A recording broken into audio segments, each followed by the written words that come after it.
वन्देऽहं श्रीगुरुः श्रीयुतपदकमलं श्रीगुरून् वैष्णवांश्च श्रीरूपं साग्रजातं साग्रजातं तं सजीवं साद्वैतं सावधूतं परिजनसहितं श्रीविष्णुचैतन्यदेवम्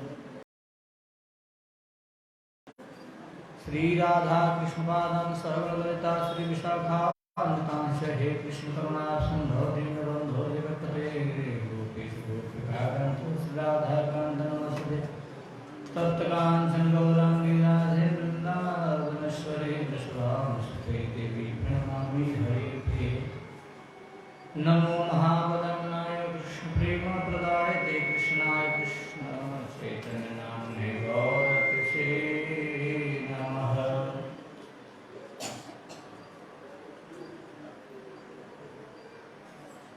वाञ्छाकल्पतरुभ्यश्च कृपा सिन्धुभ्यैव च पतितानां पावनेभ्यो विष्णुभ्यो नमो नमः।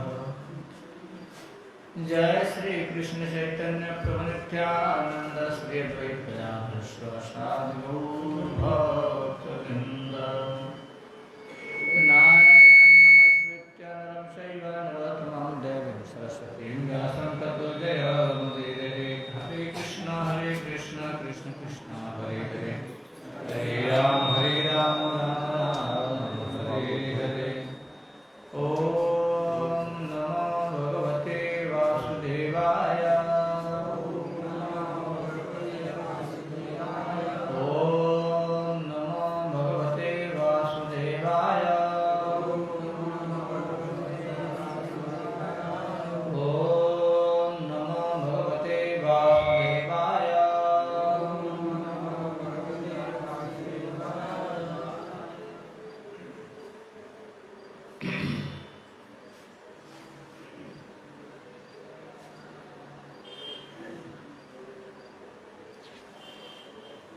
निवृत्ततर्षैरुपगीयमाना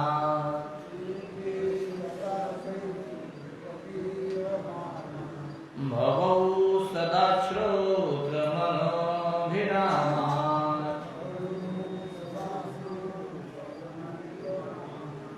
कहूतमश्लोकगुणानुवादा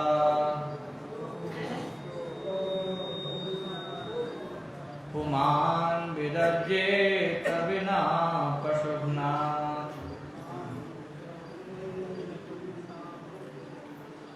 निवृत्ततर्षैरुपगीयमाना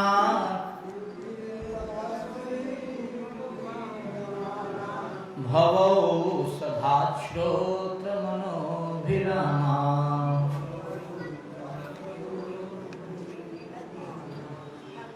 कहूतमश्लोकगुणानुवादात् पुमान् विरजेत विना पशुघ्ना निवृत्ततर्षैरुपगीयमाना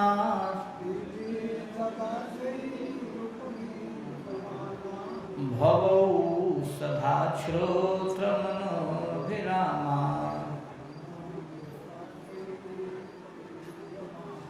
कहूतमश्लोकगुणानुवादात्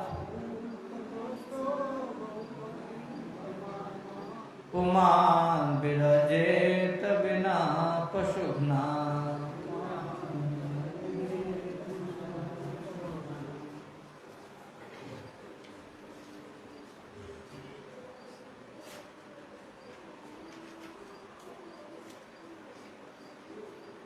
निवृत्त तरसई, जिनकी विषय भोग की अन्य समस्त वासनाएं समाप्त हो चुकी हैं,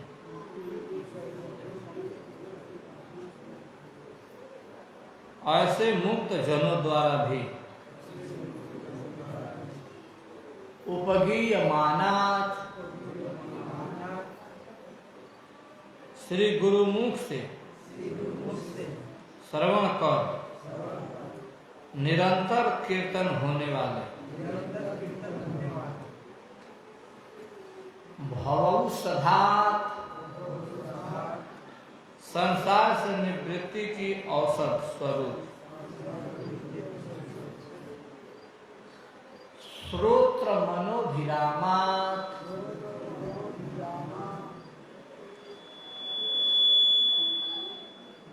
शब्द मात्र से कान में तथा अर्थ ज्ञान से मन में संपूर्ण रूप से आनंद अनुभव कराने वाले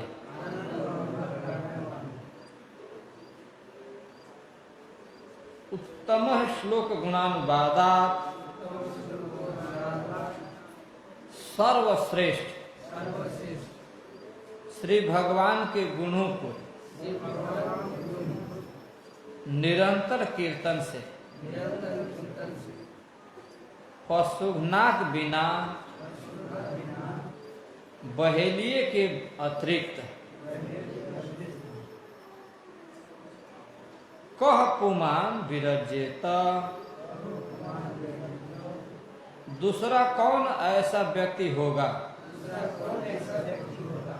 जो इन कथाओं से विरक्त हो जाए।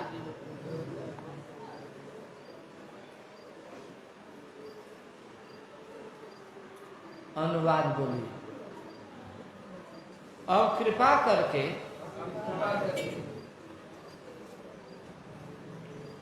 भगवान श्री कृष्ण के गुण और उनकी लीलाएं इतनी मधुर और स्वभाव से ही इतनी सुंदर हैं कि जिन मुक्त महापुरुषों के हृदय में किसी भी प्रकार की लालसा तृष्णा नहीं है, वे भी उनकी ओर आकर्षित होकर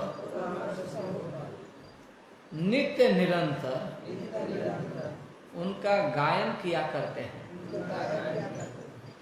जो लोग महाभवरोग से छुटकारा पाना चाहते हैं उनके लिए तो वे लीलाएं औषध रूप ही हैं। जन्म मृत्यु के चक्कर से छुड़ा देने वाली है। यहाँ तक कि जो विषय प्रेमी हैं उनके मन और कान भी उनमें रम जाते हैं। ऐसी स्थिति में पशुघाती अथवा आत्मघाती के अतिरिक्त ऐसा और कोई जीव नहीं हो सकता जो श्री भगवान की लीलाओं में रुचि न करे, उनसे प्रेम न करे।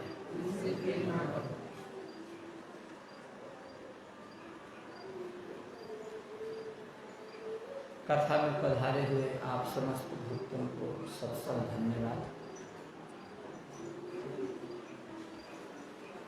क्योंकि अपने बहुमूल्य समय को निकाल कर आप सब कथा में पधारे हैं।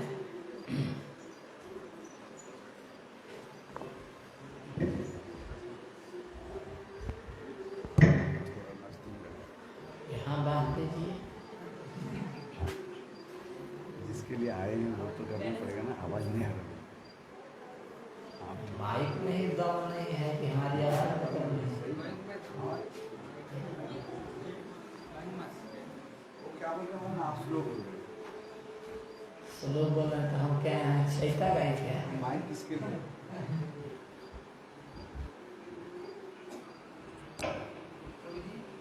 अब ये कहना पड़ेगा कि माइक देह में सेट करवाई दे बाबू।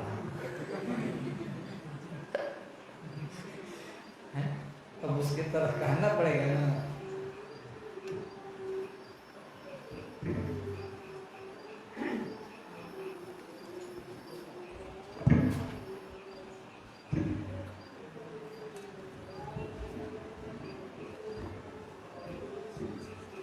देखिए, इस श्लोक में बहुत सुंदर बातें कही गई हैं,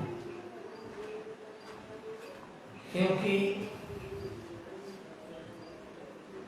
इस श्लोक से हमको अपना स्तर पता चल जाएगा कि हम किस स्तर के व्यक्ति हैं। अपने से तो हम बहुत अच्छे बनते रहते हैं, लेकिन हम किस स्तर के हैं, हमारा स्तर भी समझ में आ जाएगा हम कहाँ। इसमें श्री परीक्षित महाराज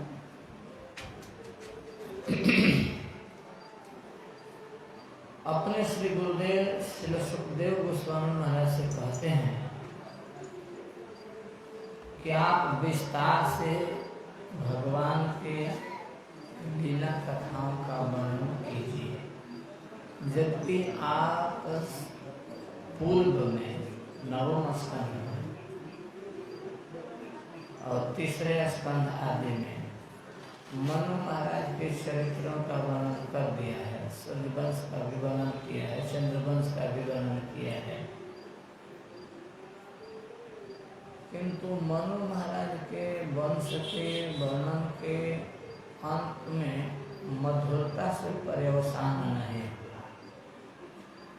किंतु सूर्य वंश एवं चंद्र वंश के वर्णन में मधुरता के साथ पर्यवसान हुआ है। अर्थात राम और कृष्ण की दिव्य अलौकिक लीलाओं के गायन के साथ संपन्न हुआ है, किंतु गुरुदेव आपने संक्षेपतः वर्णन किया है, परंतु इससे मेरा मन भरा नहीं। और आप विस्तार से इसका वर्णन कीजिए। कथितो वंश विस्तार, वंश का विस्तार से वर्णन कीजिए, अर्थात जिस वंश में भगवान श्री कृष्ण चंद्र जन्म लिए हैं, उस वंश का आप विस्तार से वर्णन कीजिए। आने श्री कृष्ण चरित्र का विस्तार पूर्वक वर्णन। तो प्रश्न उठ सकता है कि क्या विस्तार से कृष्ण चरित्र का वर्णन किया जाएगा तो आपको संतोष हो जाएगा, आपका मन तृप्त हो जाएगा, आपके अंतःकरण से तुष्ट है भर जाएगा? तो इसके उत्तर में कहते हैं कि नहीं, ऐसा तो संभव नहीं है कि मन तृप्त हो जाए, क्योंकि इस लीला कथा सुधा का स्वभाव ही है कि जितना ही सुनेंगे उतना ही तृप्ति की आकांक्षा बढ़ती जाएगी, और सुने और सुने। किंतु आप विस्तार से ही वर्णन कीजिए। इस कथा कीर्तन से कौन व्यक्ति मुक्त हो सकता है, कौन व्यक्ति विरत हो सकता है? अर्थात कोई नहीं। यदि कोई इस कथा को छोड़ना चाहे, इस कथा से विरक्ति लेना चाहे, तो वास्तव में वह आत्मघाती होगा या तो पशुघाती होगा। इन दो के अतिरिक्त दूसरा कोई नहीं हो सकता।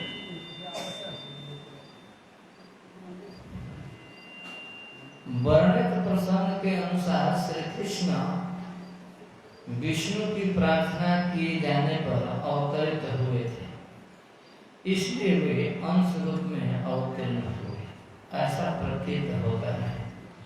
इसी अभिप्राय से कह दिया गया अंशेनावतीर्ण।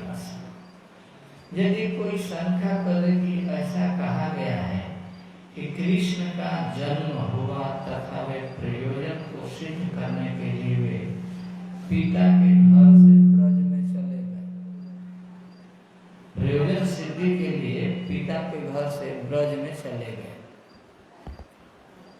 तो वास्तव में इसमें कोई बहुत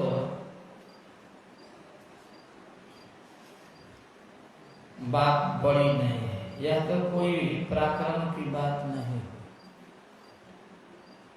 उत्तर है कि ठीक है, उनके पराक्रम पूर्ण चरित्र का पुनः विस्तार के साथ वर्णन करो। मुमुक्षु इस संसार में कहते हैं कि 3 प्रकार के लोग होते हैं। एक मुक्त होते हैं, दूसरा मुमुक्षु होते हैं और तीसरा विषयी होते हैं।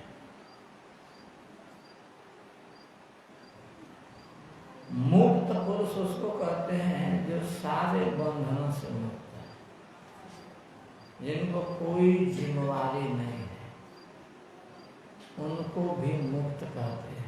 आजकल घर गृहस्थी में रहने वाले लोग कहते हैं हम तो मुक्त हैं।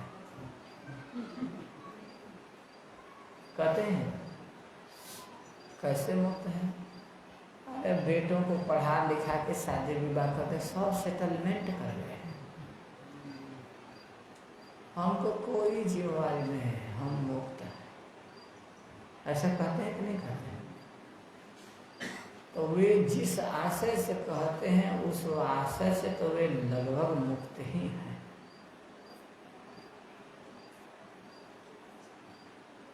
किंतु अभी वे मुक्त नहीं है, लेकिन मान रहे हैं कि हम मुक्त हैं। तो मुक्त का मतलब हुआ कि जो जिम्मेवारियों से मुक्त हो गया, बंधन से मुक्त हो गया, उसको मुक्त कहते हैं। एक मुमुक्षु होता है। मुमुक्षु का मतलब जो मुक्ति चाहता है, सारे बंधनों से छूटना चाहता है, उसको मुमुक्षु कहते हैं। कोई बेटा के बंधन से, कोई बेटी के बंधन से, कोई श्रीमती जी के बंधन से, कहते हैं कि श्रीमती जी मुक्त कर देती तो बहुत अच्छा। क्योंकि श्रीमती जी के बंधन से लोग परेशान रहते हैं,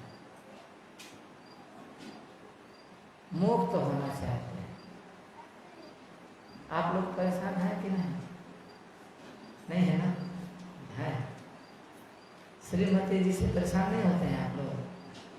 होते हैं, होते हैं। सभी लोग सिर हिला रहे हैं, होते हैं। ऐसे लोग मिलते हैं, कहते हैं महाराज कोई ऐसा उपाय करो ना, हम लोग मुक्त हो, श्रीमती से जान छूट जाए। मुक्त होना चाहते हैं, तो जो मुक्त होने के इच्छुक हैं उन्हीं को मुमुक्षु कहते हैं। तो जो मुक्त हो गए हैं, सारे जिम्मेवारियों से, सारे बंधनों से मुक्त हो गए, उनको मुक्त कहते हैं। और जो सारे बंधनों से छूटना चाहते हैं उनको मुमुक्षु कहते हैं। और विषयी जो सारे बंधनों से बंधे रहना चाहते हैं उनको विषयी कहते हैं। स्त्री भी चाहिए, पुत्र भी चाहिए, धन भी चाहिए, मान प्रतिष्ठा भी चाहिए, संसार के सारे प्रपंच चाहिए, उसको विषयी कहते हैं। तो 3 प्रकार के विषय, ऐसी ना 3 प्रकार के लोग होते हैं। इनमें से किसी का भी अपने लक्ष्य में पूर्ण विश्वास नहीं है।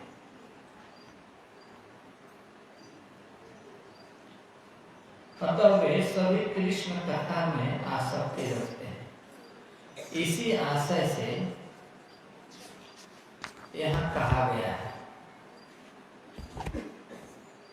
कृष्ण कथा तो सभी तृष्णाओं से रहित निवृत्त तलसई मुक्तों के द्वारा भी गाई जाती है। मुमुक्षु भी उसका गायन करते हैं, क्योंकि उनके पास संसार रोग की औषधि रूप यह कथा ही एकमात्र सबसे बड़ी औषधि है या एकमात्र उपाय है। अब रही बात विषय रतों की, विषय रतों के लिए भी यही परम विषय है, परम औषधि है, जो कान और मन दोनों को आनंदित करता है। इन दोनों के लिए अति सुहानी है। कृष्ण कथा अपशुभ्न है। कृष्ण कथा जो है अपशुभ्न है, अर्थात आत्मा का सेवन करने से शोक, मोह, भय दूर हो जाता है। क्योंकि हम जितने भी यहाँ हैं सबको शोक भी है, मोह भी है और दुख भी है।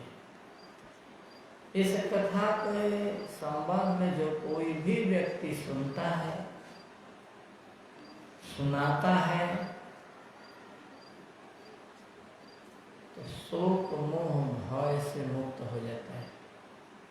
इसका वर्णन तो ठीक ठीक यह है कि सुनने मात्र की इच्छा करने से ही भगवान हृदय में आ जाते हैं और सुनने से शोक, मोह, भय दूर हो जाते हैं। जस्याम वै श्रूय माया कृष्णे परम पुरुषे भक्ति उत्पद्यते पुंसाम शोक मोह भय।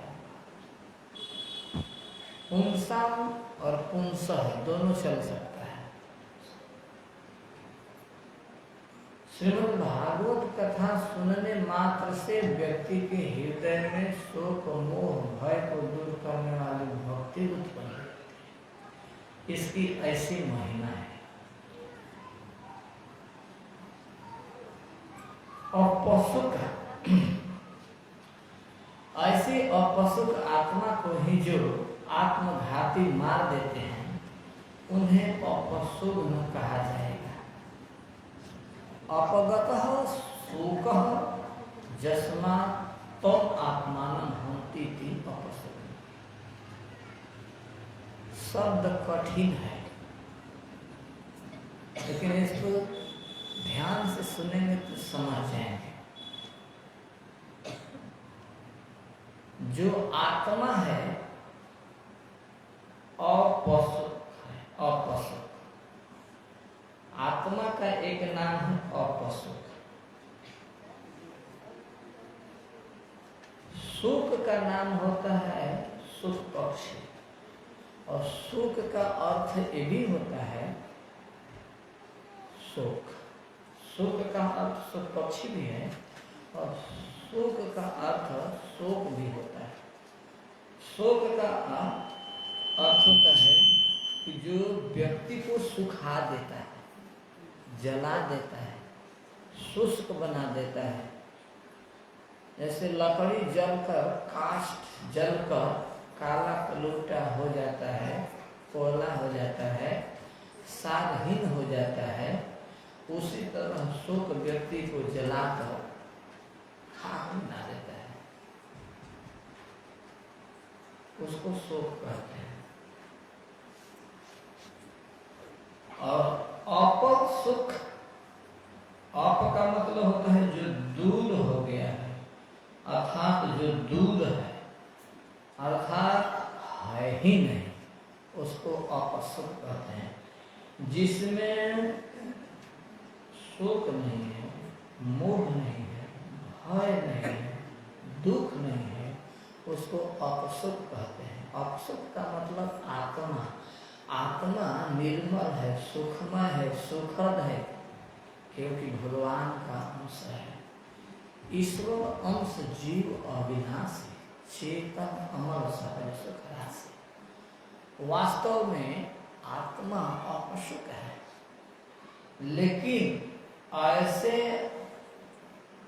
अपसुख आत्मा को जो मार देते हैं, हनन करते हैं, उनको अपसुख न कहते हैं। अपसुख हो गया आत्मा। हनन का अर्थ होता है मारना।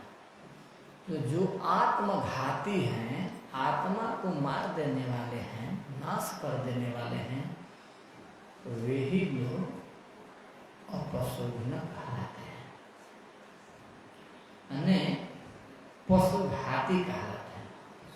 अथवा कोई बहेलिया, ऐसा आत्महंता अपशुद्ध या पशुघाती, पशु नहीं, कृष्ण कथा से विरत है।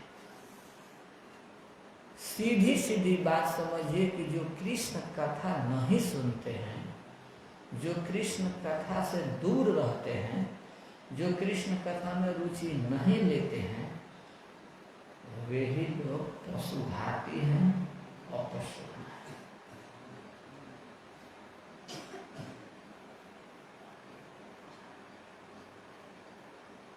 संसार में बहुत सारे लोग दिखते हैं, कोई हट्ठा कट्ठा मोटा लंबा चौड़ा तगड़ा शरीर वाला दिखता है, कोई दुबला पतला छीन शरीर वाला दिखता है, कोई गोरे कोई काले दिखते हैं। लेकिन वास्तव में जो कृष्ण कथा से विरत हैं उन्हीं को यहाँ पर पशु कहा गया है। पशुघाती व्यक्ति को यह कथा अच्छी नहीं लगती है, आत्महत्यारों को यह कथा अच्छी नहीं लगती है। मेरा एक प्रश्न है कि इनमें से कितने लोगों को कथा खराब लगती है? हम अच्छी नहीं पूछ रहे हैं, जिनको कथा खराब लगती हो हाथ उठा रहे, एक भी व्यक्ति नहीं उठा रहे हैं। हमें आप लोग पशुघाती नहीं है, आत्मघाती नहीं है, आप लोग बड़े बुद्धिमान हैं, क्योंकि आप श्री कृष्ण के कथा से प्रेम करते हैं, कृष्ण कथा सुनना चाहते हैं।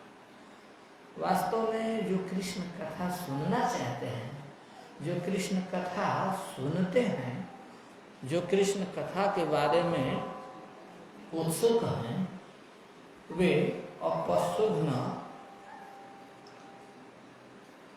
नहीं है, आत्मघाती नहीं है, वो पशुघाती नहीं है, वे कसाई नहीं है, वे बहेलिया नहीं है, वे आत्महितकारी हैं।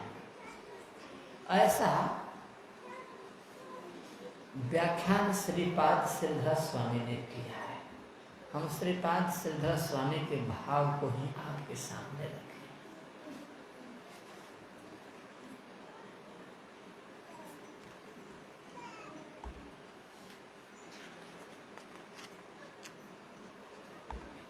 एक बात इन्होंने कही कि निवृत्त तरसई, निवृत्त तरसई शब्द बड़ा महत्वपूर्ण है, क्योंकि संसार में व्यक्ति जहां कहीं भी रहता है उसको त्रास लगी हुई है। त्रास का मतलब होता है प्यास। जैसे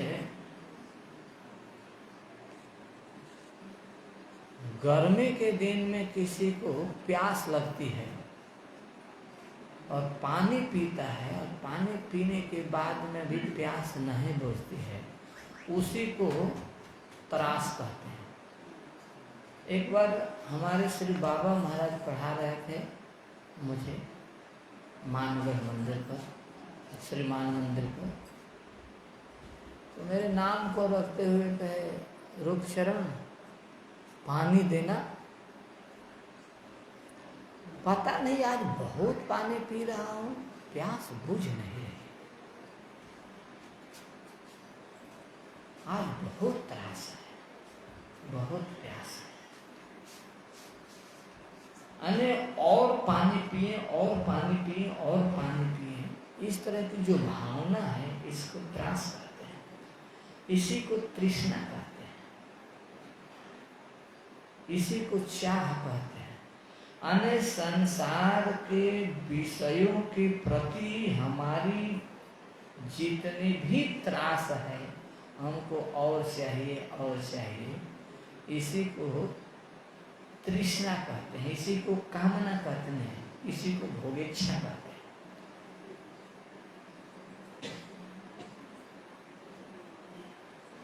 किंतु इन सांसारिक विषयों के भोगों से जिनकी निवृत्ति हो गई है, जिनको अपने निज इंद्रियों की तृप्ति की कोई भावना नहीं रह गई है, ऐसे महापुरुषों के द्वारा यह श्रीमद् भागवत कथा गीयमान है। निवृत्त तरस ही उपगीयमान, ऐसे बड़े बड़े महापुरुषों के द्वारा हमने देखा है कि बाबा महाराज 85 वर्ष के हैं, लेकिन आज भी दिन रात वे लगे रहते हैं। जब तक सोते नहीं हैं तब तक अपने साधन भजन में लगे रहते हैं। कभी गीता पढ़ेंगे तो कभी राधा सुधा निधि पढ़ेंगे तो कभी भागवत पढ़ेंगे तो कभी कुछ सुनेंगे। वो हमेशा कुछ न कुछ करते रहते हैं। उस संसार से मुक्त महापुरुष जन हमेशा भगवान के नाम गुण लीलाओं का गायन, निवृत्त तरस ही उपगीय मान। जिन महापुरुषों के त्रास सांसारिक विषयों की भोग की इच्छा समाप्त हो गई है, ऐसे महापुरुषों के द्वारा श्रीमद् भागवत की कथा गीयमान है। निवृत्त तरस ही उपगीय माना, उतना ही नहीं है। कैसे है तो कह रहे हैं कि वो चाहे मुक्त हो या मुमुक्षु हो या विषय स्नेह क्यों नहीं हो, विषयों के चाहने वाला ही क्यों ना हो, यह सबको आनंद देने वाला है। मुक्त आत्मा में सुखदेव आदि पुरुषों को भी, महापुरुषों को भी यह कथा आनंद देने वाली है, उनको भी आकर्षित कर लेते हैं। परिनिष्ठितों की निर्गुण निराकार ब्रह्म के उपासना में पूर्णतः पहले से ही लगे हुए थे। फिर भी उन्होंने जब सुना हो बकीयम स्तनकालकूटम जिघांक्षया पाय दत्त शादी लेभिन गतिम धातु चिताम तुन्नम कमवा दयालुम शरणम ब्रजेमा, तो उनके मन में आया कि हो ऐसा सुंदर पुरुष कहाँ है, ऐसा दयालु कहाँ है। कमवा दयालु, कौन ऐसा दयालु है जिसकी शरण में हम जाएं। क्यों? पूतना जैसी राक्षसी को भी जिन्होंने बाल कृष्ण कन्हैया को मारने के लिए आई और वे अपने मारने वाली हत्यारनी को भी मातृधाय मातृ की गति को प्रदान किया। भला ऐसा कोई दयालु हो सकता है? चलो चलो इसके पास चलते हैं।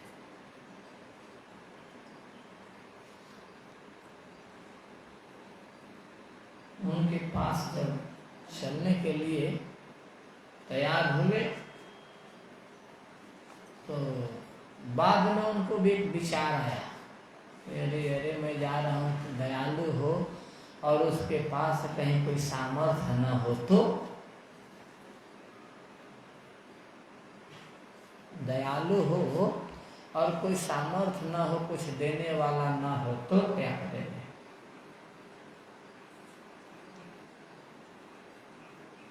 एक श्लोक में वर्णन आता है कि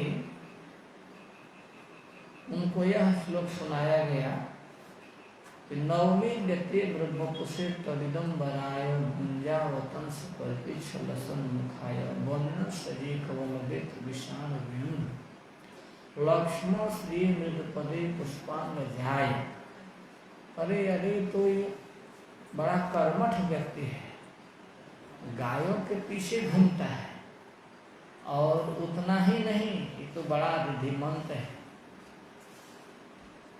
कोई कामना पूर्ण करने में असमर्थवान है, इसलिए चलना चाहिए पीछे। फिर आगे चले तो रुपये के अरे अरे यार चल दिए, कोई इसमें अगर सुंदरता न केवल दयालु ही हो और देने में भी समर्थ हो, कहीं मनोरम न हो तो, सुंदर न हो तो तीसरा श्लोक बोला गया उनके लिए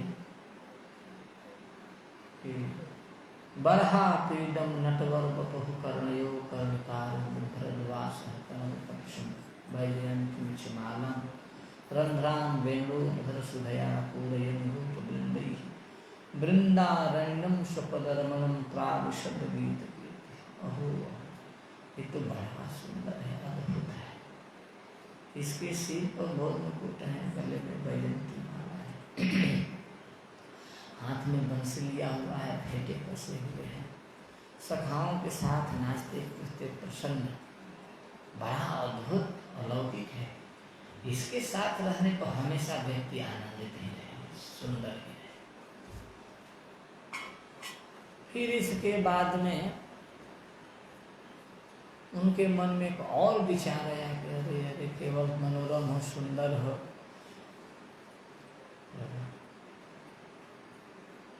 एक को तार दिया, और कोई ऐसा है उदाहरण जिस बहुत लोगों को तारा?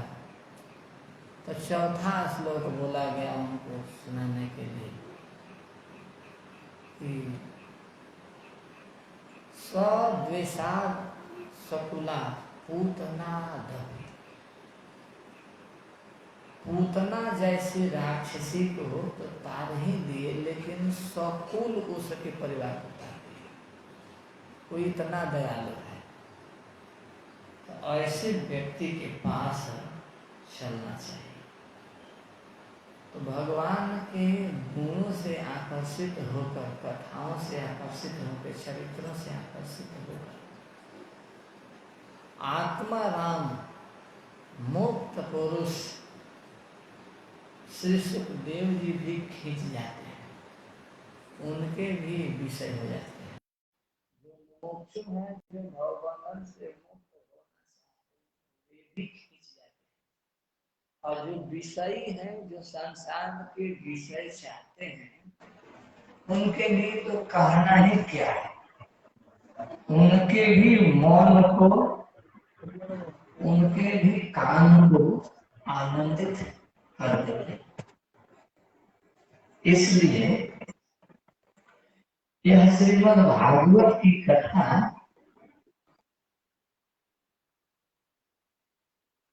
आनंददायी है और परम आनंदमयता को देने वाली है।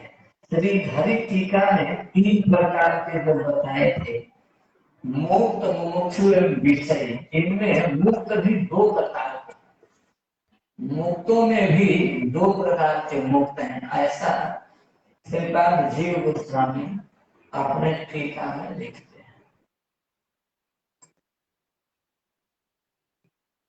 ज्ञानी एवं शुद्ध भक्त, ये 2 प्रकार के, एक तो ज्ञानी और दूसरा शुद्ध भक्त।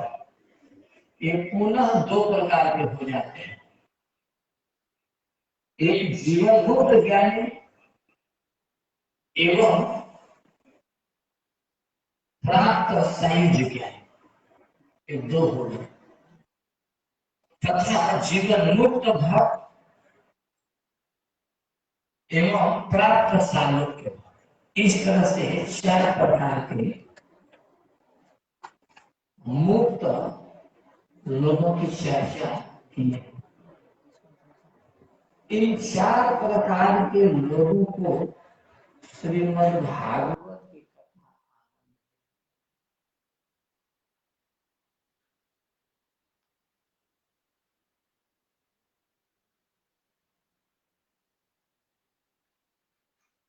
इस प्रकार कृष्ण कथा साध्य भी है तथा साधन भी,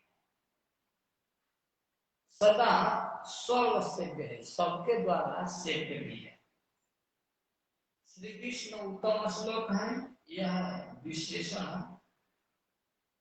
भगवान के निरतिशय सर्वश्रेष्ठता का बोध कराने वाला, नित्य सत्य स्वाभाविक अनंत गुण जैसे उदारता, वात्सल्य आदि गुणों से युक्त है। पुनः पुनः परिवर्तित होने वाली कथा से कौन विरत हो सकते हैं? कोई ऐसा व्यक्ति है ऐसे दिव्य अलौकिक श्री भगवान के कथाओं को सुने और विरत हो जाए?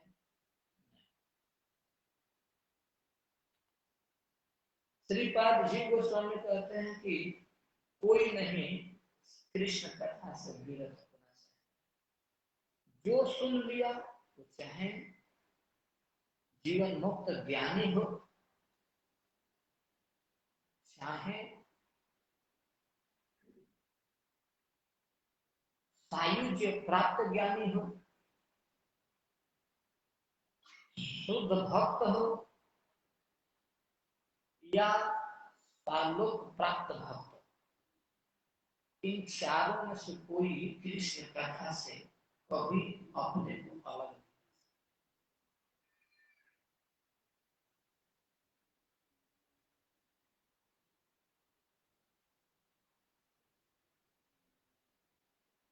प्रथम शुद्ध भक्तों के हृदय में यह लीला आनंद ब्रह्मानंद से भी अधिक देने वाला। ब्रह्मानंद में सुख है, लेकिन उस ब्रह्मानंद से कहीं अधिक रूप में यह आनंद देने वाला है।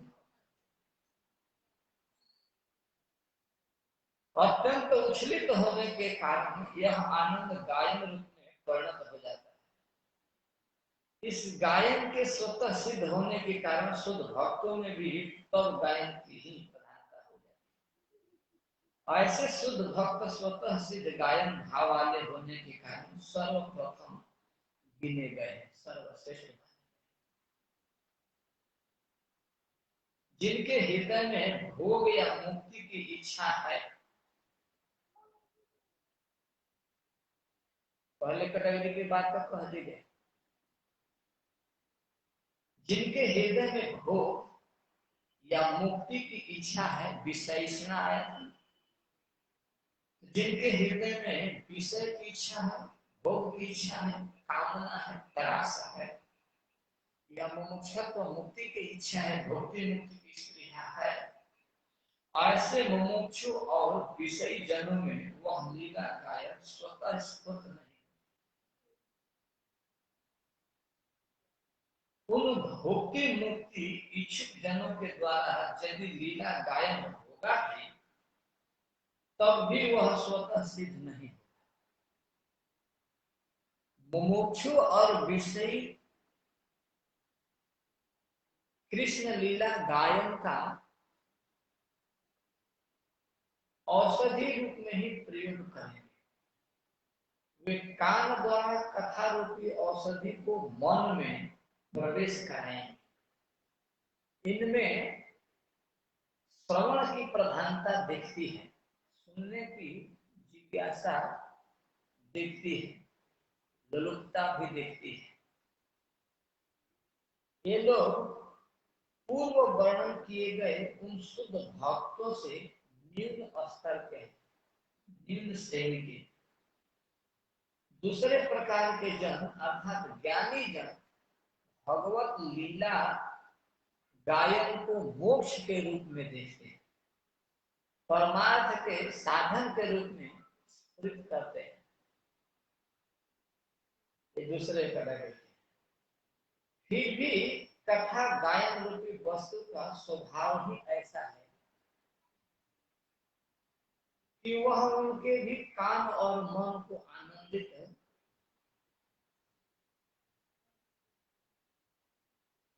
करता है, अर्थात उनको भी कृष्ण कथा अच्छी लगती है। तृतीय श्रेणी के लोग हैं विषयी जन, जो संसार के भोग को विचारते हैं। विषय के लिए वह केवल कान और मन को अच्छी लगने वाली होती है, झूम जाते हैं, क्योंकि उनके कान को अच्छा लगे और मन को भी अच्छा लगे। चतुर्थ श्रेणी के श्रोता सालोक आदि प्राप्त ज्ञानी ये प्रथम अर्थात शुद्ध भक्त की तुलना में तो न्यून है और अन्य की तुलना में श्रेष्ठ।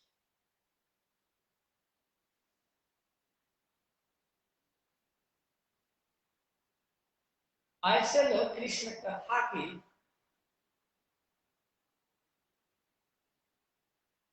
गायन करते हैं। अब कह रहे हैं कि यदि किसी विषयी व्यक्ति के द्वारा भगवत विषय गुणानुवाद सुना जाए तो श्रोता को वह गुणानुवाद कान और मन में अच्छा तो लगेगा, परंतु फिर भी किसी का कृष्ण कथा से विरक्त होना उचित नहीं माना। वह पशु घाटी से अच्छा है, क्योंकि किसी विषयी व्यक्ति से भी कृष्ण कथा सुनता है तो उसमें उसका मन लगता है, विरक्त नहीं होता है, विरक्त नहीं होता है कृष्ण कथा।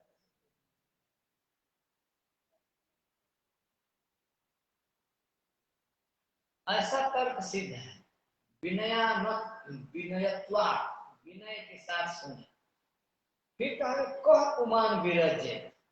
पुमान शब्द से यह दिखलाया गया कि जो व्यक्ति स्त्री युक्त होकर भी पराधीन है,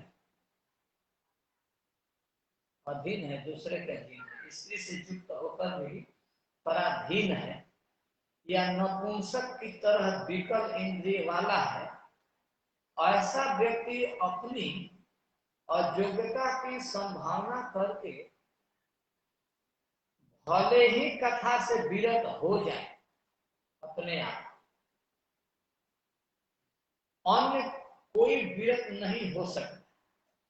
जो इंद्रिय की विकलता के कारण या पराधीन होकर, कभी कभी होता है ना कि स्त्री करे कथा में बैठे बैठे ही शान ऐसी मारेगी तो बस कथा में से उठना ही, एक इशारा में सारे बने बनाए काम, तो पराधीन है,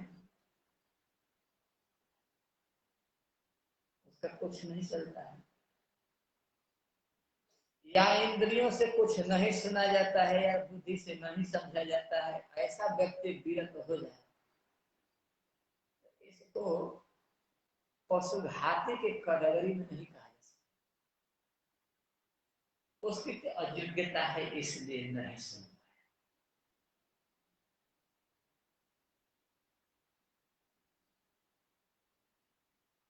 पुमान का अर्थ है जीव समझना चाहिए, इससे अधिकारी की अपेक्षा, अर्थात पुमान का अर्थ है गृह स्वामी पुरुष मानना निरस्त हो जाती है।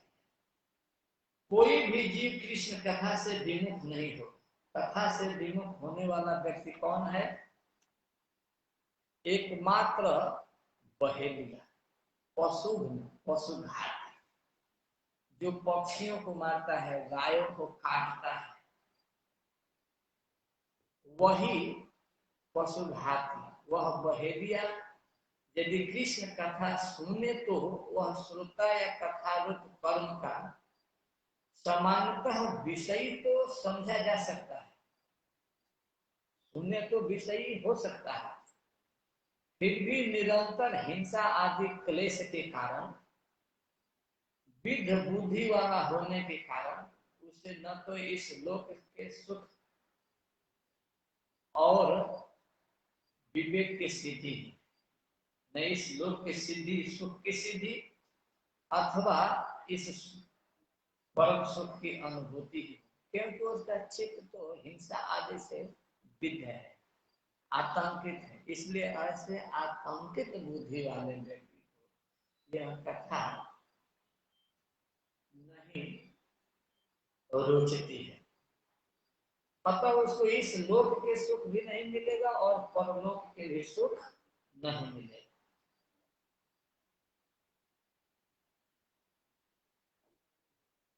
न उसको विवेक की सिद्धि ही हो सकती। सत्य तो यह है कि उसमें भोग करने के गुण विषयिता का भी अभाव होता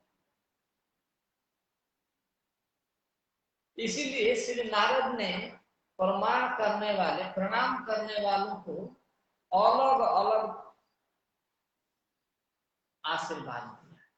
एक बार नारद जी जा रहे थे और लोग रास्ते में मिले, तो सबसे पहले राजा का पुत्र मिला और उन्होंने श्री नारद जी को प्रणाम किया। नारद जी ने कहा चिरंजीवी भव। श्रीपाद जी को स्वामी टीका में लिखते हैं, नारद जी ने कहा चिरंजीवी भव राजपुत्र, हे राजपुत्र तुम चिर काल तक जीवित हो, तुम चिरंजीवी हो, चिरंजीवी भव राज, ऐसा आशीर्वाद दिया। दूसरा व्यक्ति मिला ऋषि पुत्र, राजा के पुत्र को कहे कि तुम चिरकाल तक जियो और लौकिक सुख के उपभोग, यह लौकिक सुख का उदाहरण है। और पारलौकिक सुख के उदाहरण दे रहे हैं, एक ऋषि का पुत्र मिला, और ऋषि का पुत्र नारद जी को प्रणाम किया, तो श्री नारद जी ने कहा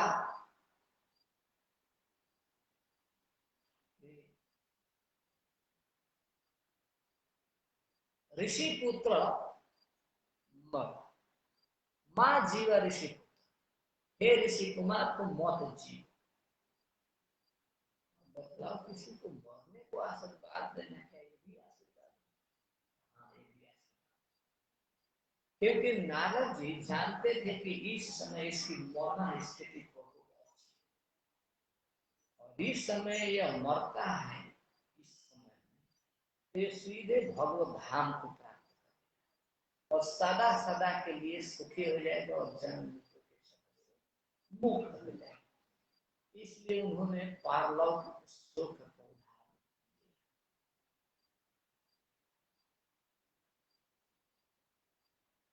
तीसरा व्याध में, तीसरा साधु में ऋषि मिला, तो ऋषि को देख ऋषि ने प्रणाम किया जब नारद जी को, तो उन्होंने कहा ऋषि माँ जीव माँ जीव माँ मोर साधु, हे साधु तुम न जियो न मरो,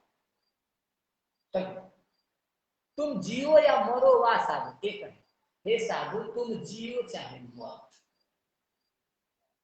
अने तुम पर कोई कार्य का प्रभाव, अने तुम जीवित रहोगे तो और लोगों का उपकार करो, और लोगों का उपकार होगा, और यदि मर भी जाते हो तो भगवत धाम जाओ। इसलिए आप जियो या मरो दोनों हाथ में लड्डू, जिस हाथ पे लड्डू खाना चाहो ये आपके ऊपर, ऐसा श्री नारायण जी। तीसरा व्याध पुत्र मिला, व्याध मिला, व्याध बहेलिया, तो बहेलिया को देखे कि ये भी प्रणाम कर रहा है, तो उसको भी उन्होंने आशीर्वाद दिया, माँ जीव माँ मर व्याध, हे व्याध तुम न मरो न जीव, आशीर्वाद, इसलिए ऐसा आशीर्वाद दिए, यदि मरने का आशीर्वाद दे देते तो नरक में चला जाता, उसकी मरण की स्थिति इतना वो नरक में चला, इसलिए मरने के लिए आशीर्वाद नहीं, और यदि जीने के लिए आशीर्वाद देते तुम जीवित रहो, तो और पक्षियों के हिंसा करता है, वध करता, पाप करता, अपराध करता, इसलिए उन्होंने ऐसा आशीर्वाद दिया कि तुम मरो भी मत और पशुओं के मारने के लायक भी मत, तुम एक जगह पड़े रहो, धीरे धीरे हमारे दर्शन से तुम्हारा चित्त शुद्ध हो जाएगा, तुम्हारा काम ठीक, क्योंकि उस समय उसमें इन सुखों के उपभोग करने की योग्यता नहीं थी,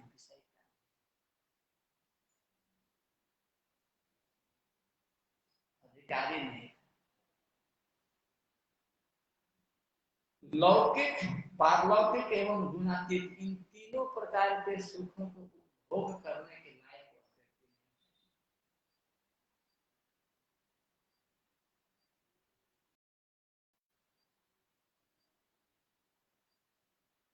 ऐसा व्याध को उन्होंने,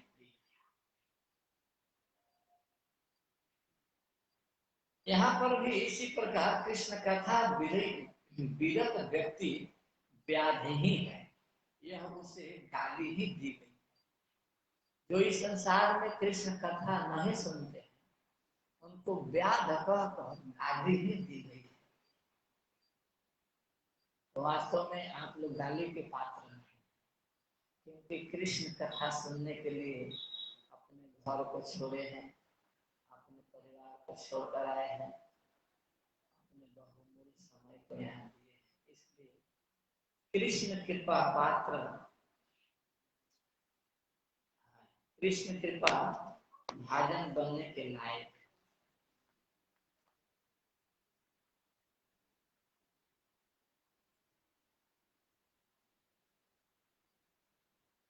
इस तरह से चार व्यक्तियों के स्तर को बदलाए। मुक्त जो चार प्रकार के हैं, ज्ञानी, शुद्ध भक्त, जीवन मुक्त तथा मुमुक्षु एवं विषयी। जब भगवत गुणानुवाद नहीं ऐसा है, तब श्री कृष्ण रूप उनके गुणानुवाद का तो कहना ही क्या। जो कोई भी इसको सुन लेगा वो मुक्त हो जाएगा। यह कृष्ण कथा की विशेषता है। श्रील प्रभुपाद जी भी यही कहते हैं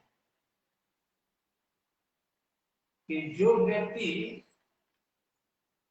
भवौषधि जन्म मृत्यु के चक्र को रोकना चाहता है तो उसे कृष्ण कथा सुननी ही चाहिए। श्रील प्रभुपाद की पितामह में समरे मरंजयी देवा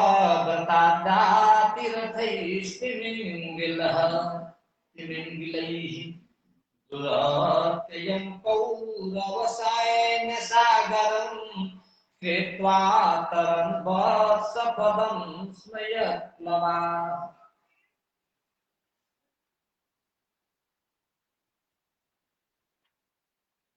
पितामह में श्री परीक्षित महाराज कहने के हे महाराज, समरम जय, समर में अमरई अमर जयई, समर में जो अमरों के जीत लेने वाले, आने देवताओं को जो जीत लेने वाले हैं उनको अमर जयई कहते हैं। अमर जय, अमरों देवताओं को जो विजय प्राप्त कर लिए हैं, ऐसे अमरंजयी ही देव बताद्या अतिरथई, जो देवव्रत आदि भीष्म आदि अतिरथ हैं, तिमिंगल के समान। तिमी कहते हैं मछली, और तिमी मछली को जो निगल जाए उसको तिमिंगल कहते हैं। तिमिंगल से बड़ा कोई मछली नहीं, तिमी मछली ही बहुत बड़ी मछली, और तिमिंगल जो होता है बहुत बड़ा होता है।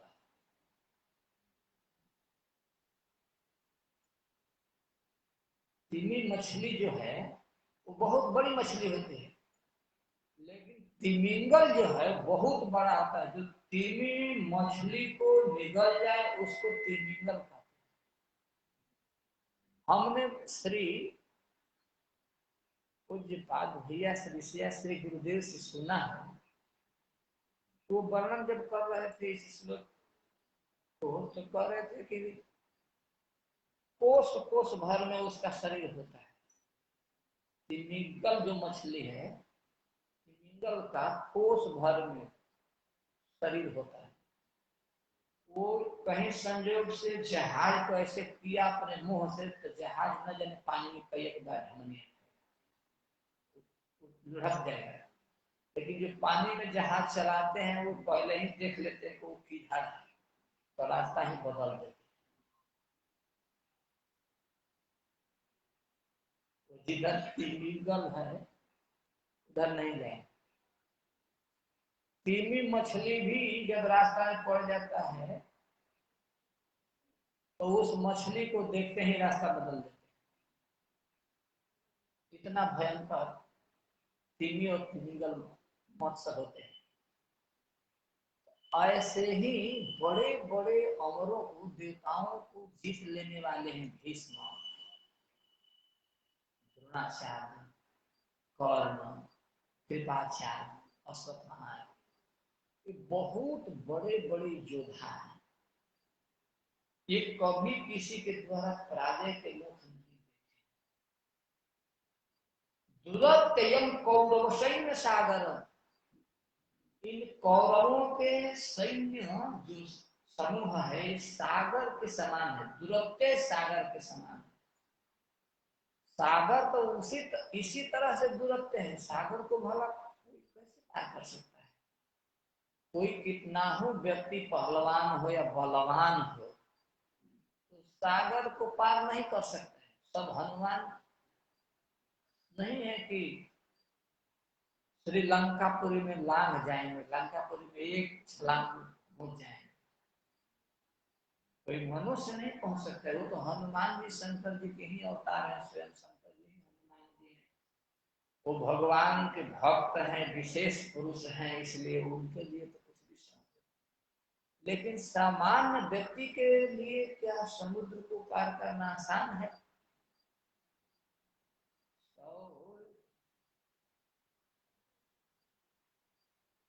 तो 400 कोस का है ना, 100 योजन का जो समुद्र है लंबा, उसको कोई मनुष्य पार कर सकता है? नहीं कर सकता। 400 कोस दूरी को श्री हनुमान जी ने छलांग मारी, चौकड़ी मारी, गोली मारने उदित। लेकिन क्या सर्व समान लोगों को कह दिया जाए तो पार करेगा? नहीं। तो इसी तरह से दुरत्यम कौरव सैन्य सागर, कौरवों का जो सैन्य सागर है वह दुरत्य है, जिसको पार करना अत्यंत कठिन। लेकिन यत् प्लवः वत्स पदम स्म कृत्वा, आपके श्री चरण कमल रूपी नौका के सहारा लेकर हमारे पितामह ने, पितामहा, मेरे पितामहों ने, महाराज युधिष्ठिर ने, भीमसेन ने, श्री अर्जुन जी ने, श्री नकुल सहदेव जी ने सरलता से पार कर गए। वास्तव में आपकी बड़ी कृपा रही है। और फिर अपने बारे में कह रहे हैं, द्रोणास्त्र विप्लुष्टमिदं मदंगम संतान बीजम कुर्वाणवानां जुगोपकुक्षिं गतयात चक्रो मातोषमेयः शरणं गतायाः। अरे महाराज, मैं कहां तक कहूं?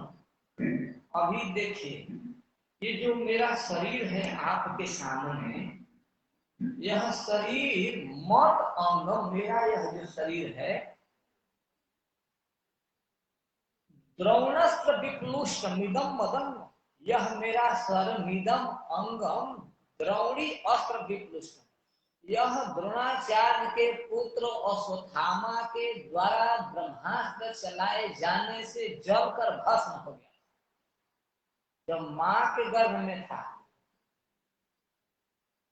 और पूर्व पांडवा नाम संतान बीज, गुरु और पांडवों के बीच केवल एकमात्र एकलौता संतान नहीं, अन्य दोनों वंशों के धरोहर के रूप में मैं ही केवल था, मैं परीक्षित ही केवल था। वो भी समाप्त ही हो चुका था। कब? मातुष कुक्षी, मैं जब मां के गर्भ में था। कुक्षी कहते हैं गर्भ, खोख कहते हैं, गर्भ कहते हैं, कुक्षी कहते हैं। जब मां के गर्भ में था, कुक्षी में था।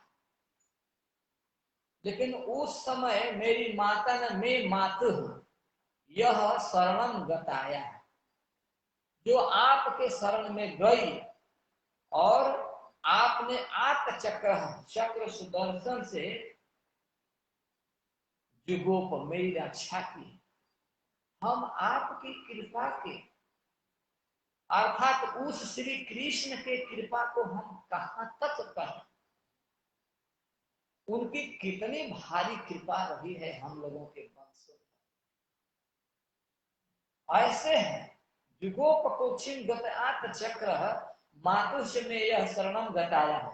हम कहाँ तक कहें, हम तो माँ के गर्भ में अश्वत्थामा के ब्रह्मास्त्र से जल चुके थे, लेकिन जब मेरी माँ भगवान श्री कृष्ण के शरण में गई तो उन्होंने चक्र सुदर्शन लेकर मेरी रक्षा की। वीर्याणि तस्याखिल देह भाजा मंतर्बहि पुरुष काल रूपैः प्रयच्छतो मृत्युमुतामृतं च माया मनुष्यस्य वदस्व विद्वान्। हे विद्वान, हे जनता से गुरुदेव सुखदेव मुनि, तस्य अखिल देह भाजाम अंतः बहि पुरुष काल रूप ही, पुरुष के रूप में और काल के रूप में वही है। वो समस्त जीवों के समस्त देहधारियों को तस अखिल देह भाजन, इस संसार में जितने देहधारी हैं उन समस्त देहधारियों के अंतः बहि, बाहर और भीतर, पुरुष के रूप से और काल के रूप से वही एक मात्र है। तस्य वीर्याणि, उन्हीं के भी पराक्रम से, उन्हीं के शक्ति से सब कुछ होता है। ऐसे भगवान के तस्य वीर्याणि बदस, उनके चरित्रों का आप वर्णन कीजिए। वो कैसे हैं? तो माया मनुष्य से, जो माया से अपने को ढक के, जो माया के आश्रय में होकर अपने को मनुष्य के रूप में छिपाए हुए हैं, उसी श्री कृष्ण के चरित्रों का आप वर्णन कीजिए। बड़ा सुंदर भाव दे रहे हैं श्री प्रभुपाद जी महाराज ब्रह्मा जी की स्तुति के द्वारा। कहते हैं कि जो श्री कृष्ण के आश्रय में रहते हैं तो बड़े बड़े विपदाओं से भी सहज में ही मुक्त हो जाते हैं। समाश्रिताजे पदपल्लवप्लवम् महत् पदम पुण्य यशु नारे भवान बुद्धिवत्स पदम परम पद पदम पदम जगम। जो श्री कृष्ण के शरण में आ जाते हैं, जो श्री कृष्ण के आश्रय ले लेते हैं, जो श्री कृष्ण के चरण कमलाश्रित हो जाते हैं, वे वास्तव में महत् पदम, महान से महान विपदों से मुक्त हो जाते। पूर्ण जस मुरारे, पूर्ण जस वाले भगवान मुरारी के महत् पद के पद पल्लव के आश्रय में जो आ जाते हैं, समाश्रिता जे, जो समाश्रित हो जाते हैं, आश्रय लेते हैं, तो भवान बुद्धि, संसार रूपी जन्म मृत्यु रूप संसार चक्र को, अर्थात संसार समुद्र को, वत्स पदम एवं बछड़े के खूर के बराबर ही, गड्ढे को जैसे कोई आसानी से पार कर जाते हैं, वैसे बड़े से बड़े विपदाओं के कृष्णाश्रित पुरुष पार कर जाते हैं। अने भवान बुद्धि वत्स पदम, संसार रूपी जन्म मृत्यु रूप सागर को बछड़े के गड्ढे के समान आसानी से पार। और श्री कृष्ण चंद्र भगवान की भगवान श्री कृष्ण का आश्रय कैसा है? ऐसा ब्रह्मा जी कह रहे हैं कि बहुत बलवान है। परम पदम, पदम पदम, परम पद है, परम पद श्री कृष्ण है। और ऐसे परम पद श्री कृष्ण के चरण कमल रूपी पल्लव को, नाव को आश्रय बना लेने पर, पद पद पर विपद आने पर भी उस व्यक्ति के लिए वह विपद किसी काम का नहीं है। पदम पदम जग विपदा न तेसम, पग पग पर ही विपद क्यों न हो, दिन रात ही कलेश क्यों न हो, लेकिन कृष्ण के आश्रय में रहने वाले भक्त के लिए बोल कृष्णचंद्र भगवान। जिसने विराट जगत के आश्रय तथा मुरारी अर्थात भूत नामक असुर की शत्रु भगवान के चरण की नाव को पकड़ लिया, उसके लिए यह भवसागर गोकुल में भरे जल के समान है। उसका लक्ष्य परम पद अर्थात वैकुंठ होता है, जहाँ भौतिक कष्टों का नाम निशान नहीं रहता। बोल कृष्णचंद्र भगवान की। इसीलिए भगवान कहते हैं कि मेरे शरण में आ जाओ। इसके बाद में 8वें श्लोक में कहते हैं रोहिण्याष्टमय प्रोक्तो रामो संकर्षणस्त्वया देवक्या गर्भ संबंध कुतु देहांतरो बिना। अब श्री परीक्षित महाराज जी कहते हैं कि हे गुरुदेव, हे श्री सुखदेव गोस्वामी महाराज, आप पहले ही नवम स्कंध में बता चुके हैं कि द्वितीय चतुर्व्यूह से संबंधित संकर्षण रोहिणी के पुत्र बलराम के रूप में प्रकट हुए। यदि बलराम को एक शरीर से दूसरे शरीर में स्थानांतरित न किया गया होता तो यह कैसे संभव हो सकता।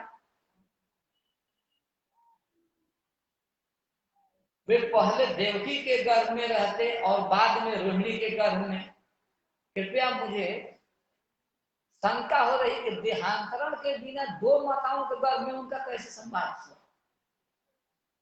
बिना देहांतरण के बिना दो माताओं के गर्भ में कैसे वास हुआ, ये प्रश्न करते हैं। हमको इस विषय में बड़ा संशय हो रहा है, आप कृपा करके बतलाइए, क्योंकि नवम स्कंध में आपने वर्णन कर दिया कि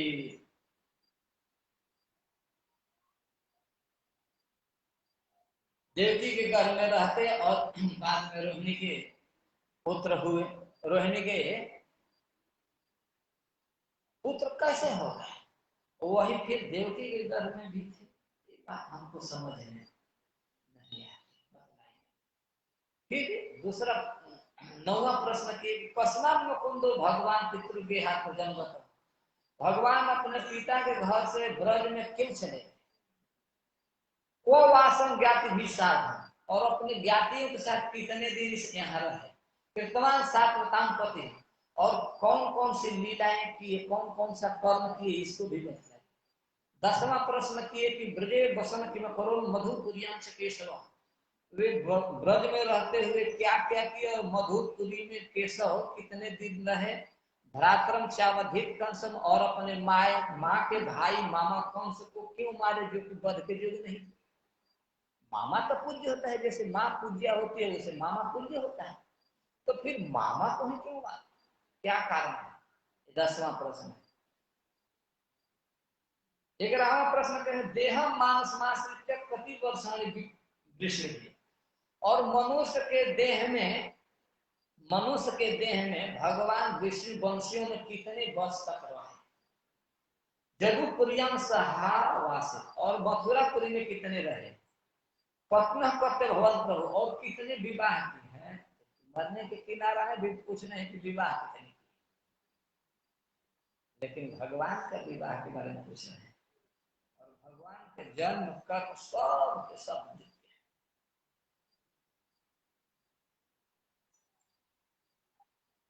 फिर 12वां प्रश्न करते हैं एक दंडन से सर्वम में मुने कृष्ण विशेष वक्तु मरहस्य सर्वज्ञ श्रद्धानाय विषय। हे गुरुदेव, हमने जो पूछा है, हे महामुनि, आप कृपा करके कृष्ण के विषय में सब कुछ जानते हैं, आप उन सारे कार्यकलापों का विस्तार से वर्णन करें। मैं सुनना जिनके बारे में मैं पूछा हूं उन विषयों को भी आप बतलाइए, और जिनको अपने अज्ञता के कारण अयोग्यता के कारण नहीं पूछ पाया हूं उन सारे विषयों को भी कृपा करके बताइए। तब इन सारे प्रश्नों को सुनकर मान्य प्रश्न बनता है श्री सुखदेव गोस्वामी महाराज के मन में कि जिस भूख और प्यास के कारण तुम इतना व्यग्र थे, व्याकुल थे कि ऋषि के गले में सर्प डाल दिए, मरे हुए सर्प उठाकर उनके गले में डाल दिए, क्या ये भूख और प्यास तुमको आज बारिश नहीं कर। नैसा दुस्सहा छुन्मा त्यक्तोदम विवादते पिबंतम तन्मुखाम भोजन सूतम हरिकथामृतम। तब कह रहे हैं कि नहीं नहीं गुरुदेव, आप ऐसा न समझें, क्योंकि मुझे भूख और प्यास तो इस समय बाधित कर ही नहीं सकते। ऐसा क्यों? क्योंकि तन्मुखाम भोजन सूतम हरिकथामृतम पिबंतम, आपके श्रीमुखार बिल से दिव्य हरि कथामृत का नित्य श्रवण करके, जो आपके श्री मुखारबिंद से जो कृष्ण कथा रूपी सुधा रस की झरनाएं झरझर झरझर बह रही है, कत्तल मिलन स्वच्छ धाराएं निकल रही है, इनका पान करके मैं इतना मग्न हूँ, इतना तृप्त हो रहा हूँ कि संसारिक भूख और प्यास मुझे बाधित कर ही तो परीक्षित महाराज की और कृष्णचंद्र भगवान की। इस तरह से 13वें श्लोक में अपने अभिप्राय को भी उन्होंने सुना दिया। अब 14वें श्लोक में कहते हैं, इधर श्रील प्रभुपाद जी का एक बड़ा सुंदर तात्पर्य है। इस तरह से परीक्षित महाराज का मन श्री कृष्ण में क्यों निविष्ट हुआ है? प्रहलाद महाराज कहते हैं कि मति न कृष्ण प्रतः सतोवा मिथो विपद्यते देह प्रतानाम अदांत को विस्ताम तनिसन पुनः पुनः शरणानाम। कृष्ण में तो मति ऐसे लगती नहीं है। मति न कृष्ण प्रतः सतोवा, कृष्ण में मति अपने से भी नहीं लगती है, दूसरे के सिखाने से भी नहीं लगती है। और मिथो विपद्यते देह प्रतानाम, और जो एक परस्पर स्त्री पुरुष के हर गृहस्थी में रहकर अदांत इंद्रियों से विषय भोग भोगते हैं, नरक रूप जो है, ऐसे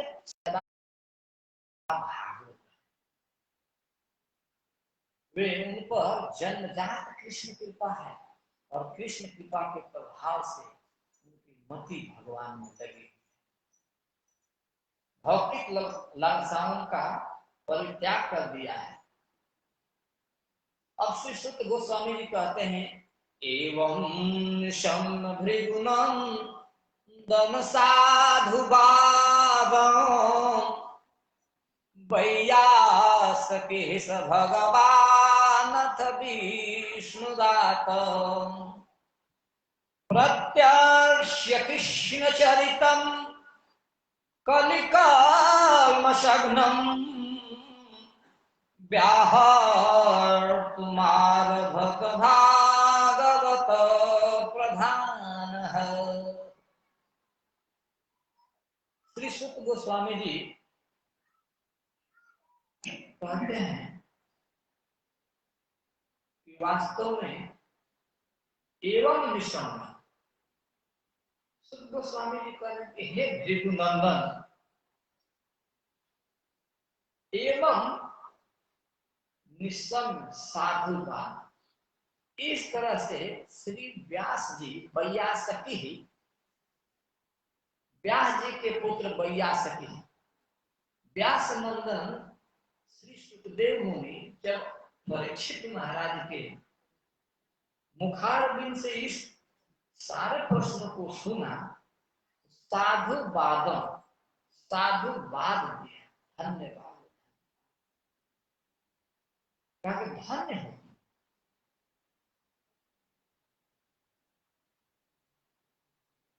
वो कौन है? भगवान अथ विष्णु भागवत प्रधान। वैयासकी सब वैयासकी भागवत प्रधान, भागवतों में प्रधान वैयासकी श्री सुखदेव जी महाराज, बड़ी उनकी सराहना की। परम आदरणीय व्यासपुत्र भक्त सुखदेव गोस्वामी ने महाराज परीक्षित के शुभ प्रश्नों को सुनकर राजा को साकर धन्यवाद, साधुवाद, आपने बहुत सुंदर प्रश्न किया। फिर उन्होंने कृष्ण कथा के विषय में वार्ता प्रारंभ की। विष्णु रात विष्णु द्वारा जो सुरक्षित हैं, परीक्षित महाराज को बड़ा सम्मानित किए और प्रत्यक्ष कृष्ण चरित्र, उनकी बातों को आदत करके कृष्ण चरित्र परिकल्म सलिलम, जो कली के कलमशों को, पापों को समाप्त कर देने वाला है, ऐसे श्री कृष्ण चरित्र का उन्होंने प्रारंभ किया। व्याहत आरंभ, बोलना प्रारंभ। श्री सुखदेव जी कहते हैं, अच्छा यह श्रीमद् भागवत कथा कैसी है, तो कह रहे हैं कि अनर्थोपशमन साक्षात भक्ति योग मधुर, लोकस्य जानतो विद्वान चक्रे सात्वत संहिता, जो सात्वत संहिता है श्रीमद् भागवत कथा, जो अनर्थ को उपशमन करने वाली भक्ति जो भगवान अधोक्षज की है, जिसको लोग नहीं जानते हैं लेकिन श्री सुखदेव गोस्वामी के पिता व्यास जी जानते हैं, ऐसे श्रीमद् भागवत संहिता को बनाए और इसी श्रीमद् भागवत संहिता का उन्होंने कहना प्रारंभ किया। श्री सुखदेव जी महाराज की। श्री सुखदेव जी महाराज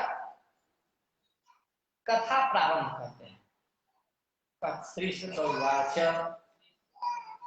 सम्यक व्यवस्थिता बुद्धि तव राजर्षि सत्तमा वासुदेव कथायां ते यज्जाता नैष्ठिकी रति।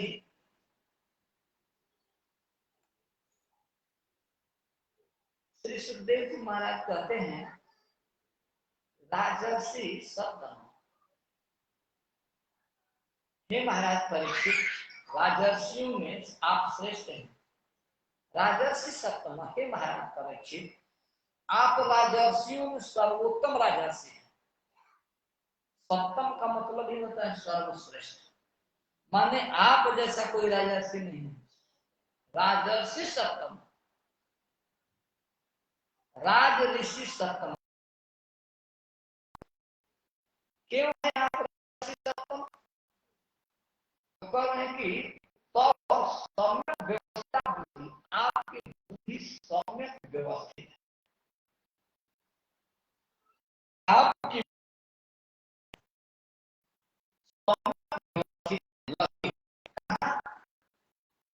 वासुदेव कथा, वासुदेव कथा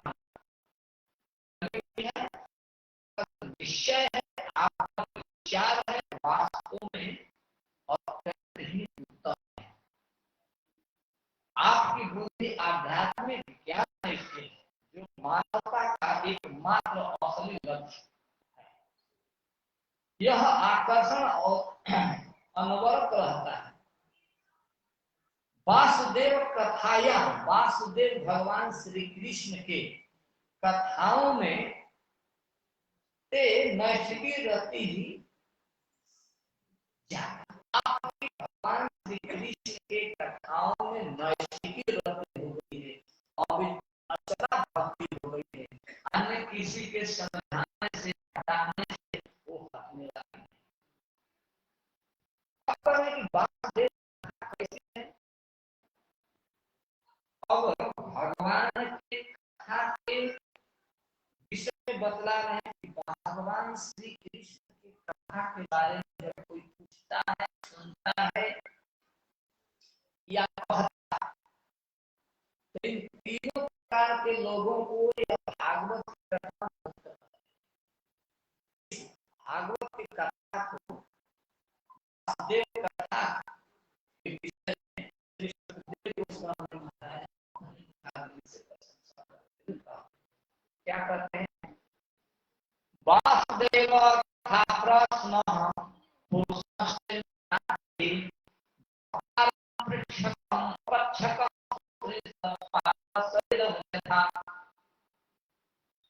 भगवान वासुदेव तथा श्री कृष्ण विष्णु के चरणों के अंगूठे से निकलने वाली गंगा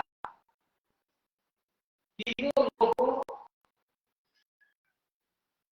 को पवित्र कर देने वाले, आने ऊर्ध्वलोक, मध्यलोक और अधोलोक, तीनों लोक को जैसे पवित्र कर देने वाली होती है, उसी तरह से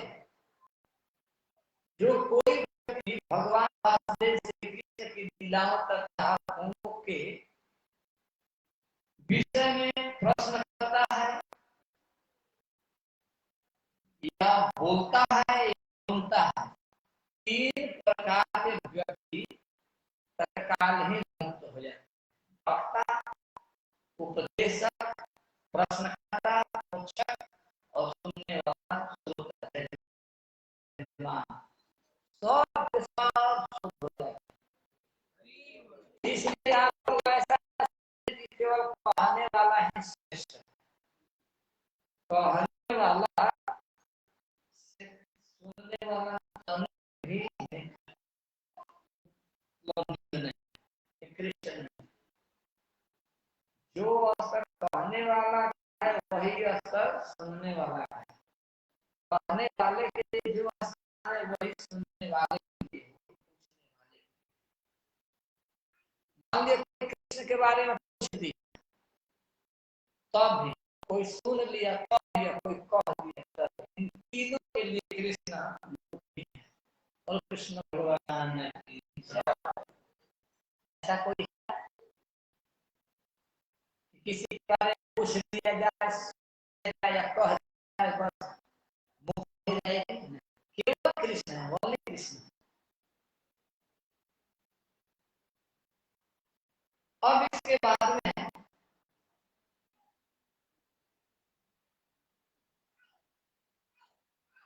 पृथ्वी के भूमि में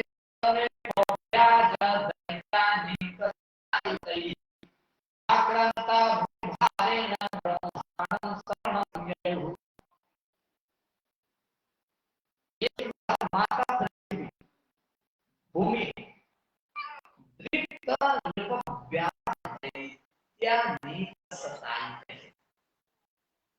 एक बार माता पृथ्वी राजाओं के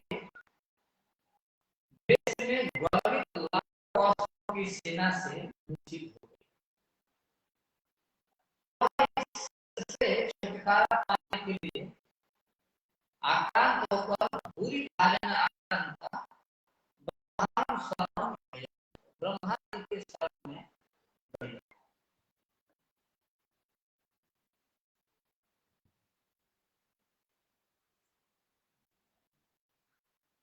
क्योंकि ब्रह्मा जी के शरण में जाकर पृथ्वी जी अपना निवेदन करती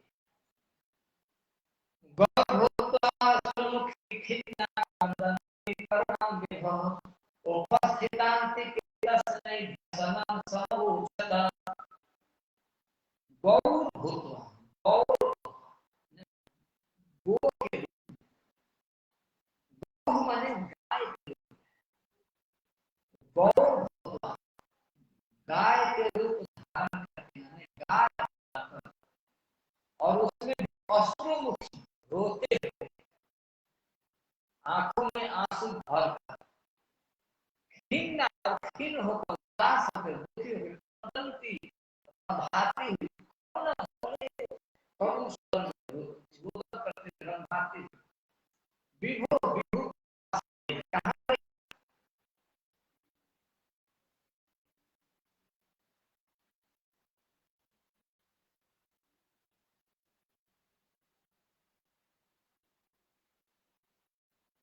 विभो माने ब्रह्मा जी उपस्थितांत के दस में उनके नजदीक जाकर खड़ी होती और व्यसना अपने सारे दुख के कारण को उन्होंने कहा। जब ब्रह्मा जी ने देखा कि गौ पृथ्वी गौ के रूप धारण करके अश्रुमुखी होकर खिन्न होती हुई करती हुई तो जगत पिता ने दया करके सारी समस्याओं को ब्रह्मा तदुपधार्यार्थ देवैश्चया जगाम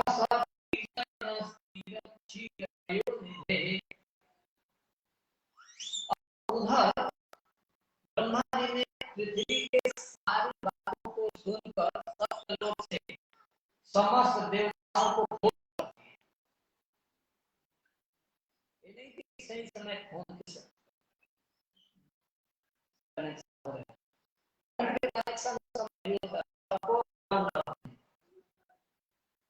कृष्ण है तो भाई काम करते हैं, बहुत सारे काम भी होते हैं, बहुत सारे किसी किसी उस समय कोई काम नहीं, कोई टावर नहीं, लेकिन ऐसी दैनिक व्यवस्था है कि बस मन में सोचे वहां पहुंच गए, केवल संकल्प की होगी, सबके पास खबर कर ब्रह्मा तक उपधार जाए सहदेव देव देवताओं को लिए देव देवी सह और तया सह देवताओं के साथ और पृथ्वी के साथ क्षीर जगह क्षीर सागर के तट पर जहाँ भगवान शयन करते हैं, निवास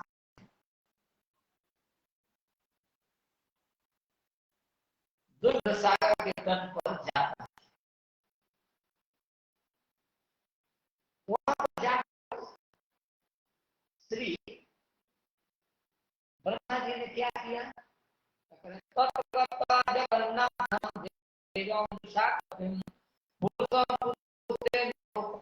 समाहित दत्तचित्त समाहित होकर देव देव विशाखपति भगवान श्री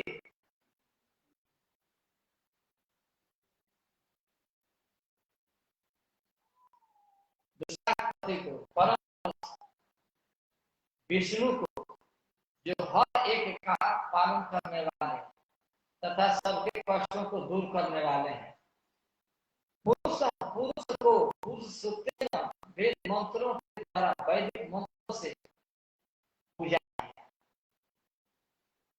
इसके बाद उनके बातों को भगवान सुने, क्योंकि भगवान सबके बातों को सुनते हैं। विरम समाधौ गगने समीता निशा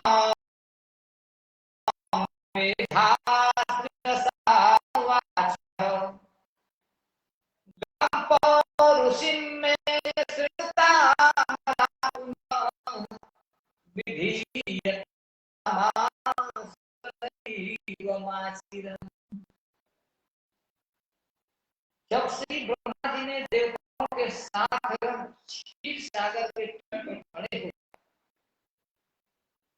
भगवान की आराधना की, भगवान उनकी समाधि भाषा में बात सुन ली और समाधि की भाषा में ही बात कर ली।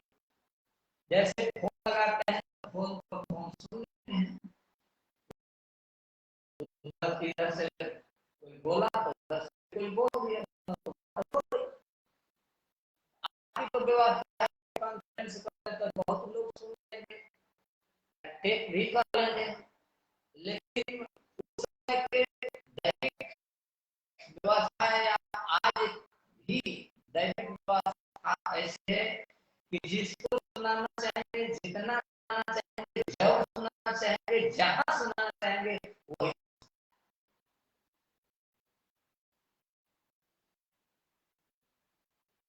गिरम समाधो गगने समीर, समाधि के भाषा में आकाशवाणी ने उनको कह दिया क्या निशम, जब आकाशवाणी ने समाधि के भाषा में बैठा निशम, ब्रह्मा ने सुन और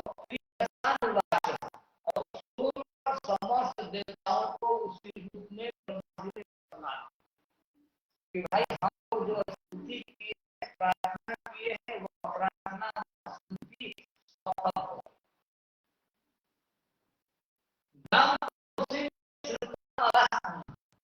और पुनः पृथ्वी को समझाते हुए सांत्वना देते हुए विधि सब लोग मेरी बात सुनो तो हमारा हे देवताओं सभी लोग कान खोल के सुनो, अभी अभी हमने जो सुना है इस रूप में जैसा हमने सुना है उसी रूप में उसी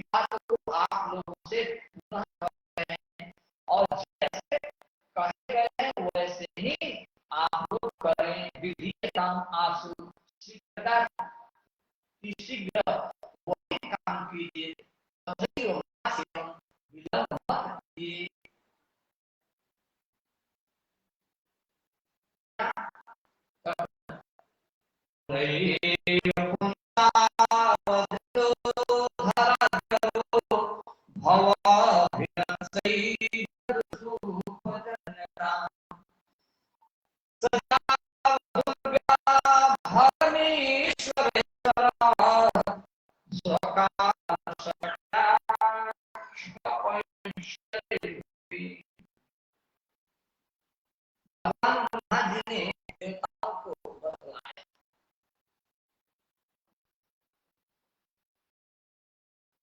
हमारे द्वारा याचना करने के पूर्व ही भगवान ने पृथ्वी के सारे दुखों को जाना। ऐसा नहीं कि भगवान हम जब प्रार्थना करें तो वे पहले से ही उनको सब कुछ पता है, इसलिए पूरा ही वो भूसा भगवान के द्वारा पहले से पृथ्वी के भार के दुख के ऐसा नहीं कि तो फोन लगा करेंगे तो जाके जानने में तो भार उनको पहले से ही क्या करना है।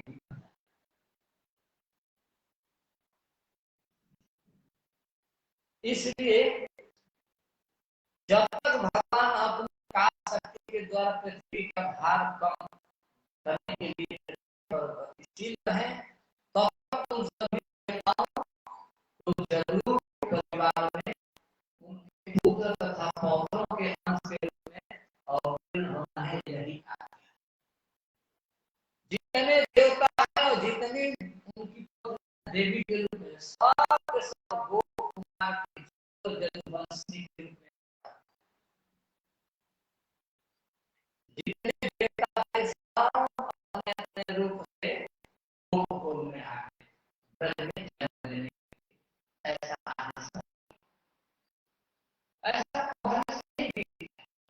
लेकिन ऐसा जान ब्रह्मा जी ने कह दिया कि आप लोग जाओ व्रत में और जैसा आदेश हुआ है वैसा ही करो, और भगवान इस पृथ्वी पर जन्म लेकर जब तक धारा के भार हो क्या करें वसुदेव जी साक्षात भगवान पुरुषोत्तम, वसुदेव जी के घर में साक्षात परम पुरुष भगवान ही जन्मने वाले हैं। इसलिए जमी से तत्व उनके करने के लिए सब भगवान को सुरक्षा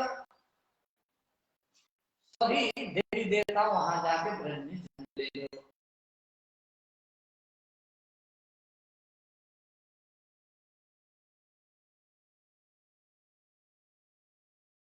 यहाँ जन्म लेके भगवान की कार्य करेगी, ऐसा श्री ब्रह्मा जी ने समस्त देवताओं को कहा, और तब तक देवताओं ने इत्यादि श्यामरगणा प्रजापति पतिर्भु आश्वासन भी स्वधान बहुमेरु।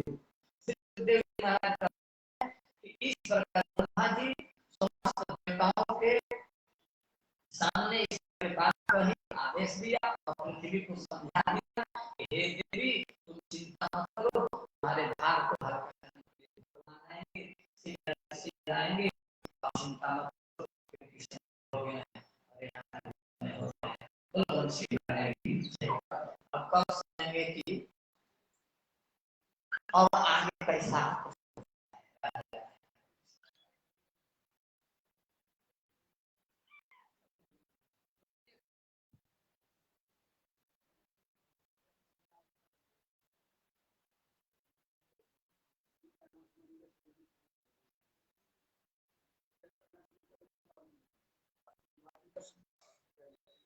आप लोगों की